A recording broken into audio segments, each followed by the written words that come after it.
നോക്കൂ നിങ്ങൾ, urban PMAY ഒപ്പിടാത്ത രണ്ട് സ്റ്റേറ്റിൽ ഒന്ന് കേരളമാണ്.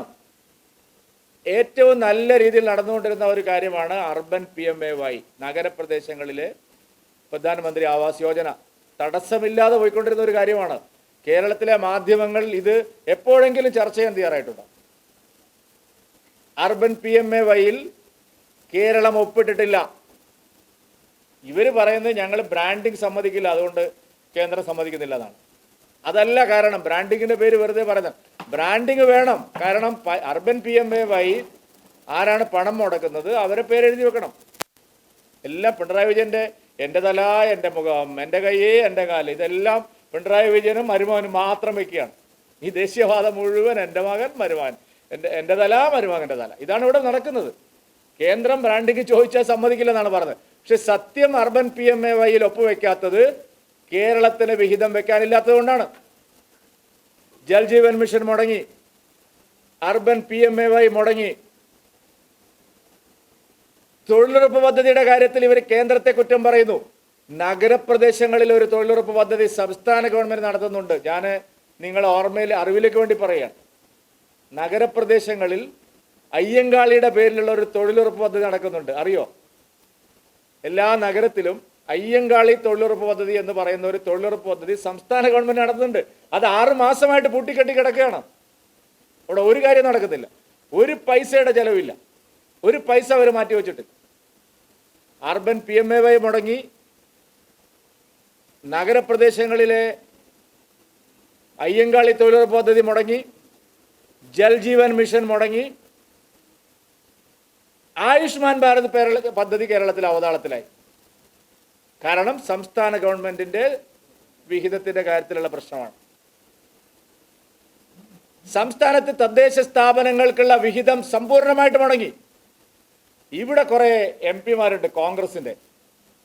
ഇവർ ഏത് ജാതിക്കാരാണ്, ഏത് ലോകത്താണ് ഇവരുള്ളത്? ഇവർ ഗാന്ധി പ്രതിമയ്ക്ക് മുമ്പിലല്ല സമരം നടത്തേണ്ടത്. ഇവർ സമരം നടത്തേണ്ട തിരുവനന്തപുരം സെക്രട്ടേറിയറ്റിന് മുമ്പിലാണ്.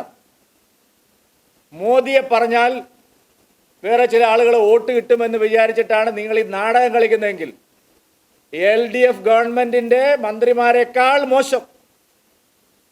LDFന് നിൽക്കക്കള്ളിയില്ലാതെ അവർ എല്ലാ കുറ്റവും കേന്ദ്രത്തിന് പറയുകയാണ്.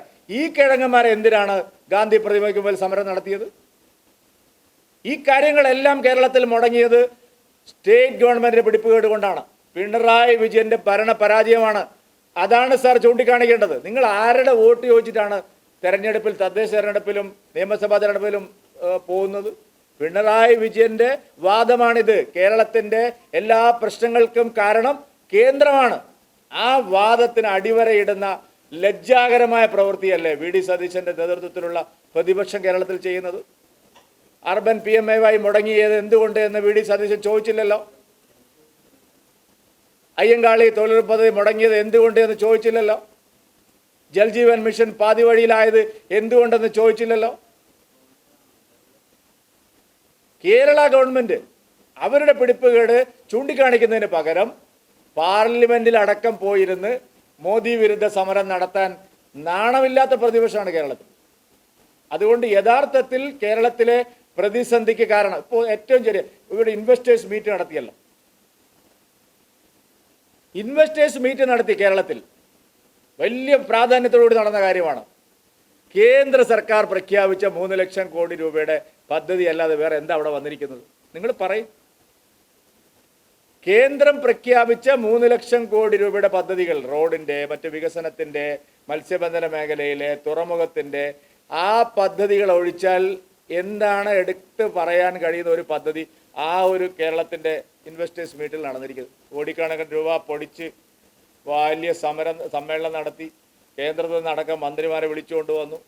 യൂസഫ് അലി വന്നു, വ്യവസായ പ്രമുഖന്മാരെല്ലാം വന്നു. അവരൊക്കെ കൊടുത്ത ചെറിയ സഹായം അല്ലാതെ, നമ്മുടെ ആസ്റ്റർ മിംസും യൂസഫ് അലിയും ഒക്കെ കൊടുത്ത ചെറിയ സഹായമല്ലാതെ എന്താണ് സാർ കേന്ദ്രം കൊടുത്ത പദ്ധതിക്ക് പുറത്ത് ആ ഇൻവെസ്റ്റേഴ്സ് മീറ്റിൽ പുതുതായിട്ട് കേരളത്തിൽ വന്നിരിക്കുന്നത്? എവിടെ പ്രതിപക്ഷ നേതാവ് അതിനെക്കുറിച്ച് സംസാരിക്കാത്തത്? അതുകൊണ്ട് ഈ തുടർച്ചയായുള്ള കേന്ദ്ര വിരുദ്ധ പ്രചാരണം നിങ്ങൾ അവസാനിപ്പിക്കണം. സത്യം നിങ്ങൾ ജനങ്ങളോട് പറയണം. ഞങ്ങളെ കൊണ്ട് സാധിക്കുന്നില്ല, ഞങ്ങളെ കൊണ്ട് കേരളത്തിൽ ഭരണം നടത്താൻ സാധിക്കുന്നില്ല. ഞങ്ങളെ കൊണ്ട് റവന്യൂ വരുമാനം വർദ്ധിപ്പിക്കാൻ സാധിക്കുന്നില്ല, ഞങ്ങളെ കൊണ്ട് ഉൽപ്പാദനം വർദ്ധിപ്പിക്കാൻ സാധിക്കുന്നില്ല എന്ന് നിങ്ങൾ തുറന്ന് പറയണം. ഈ ദുരഭിമാനം വെടിയണം.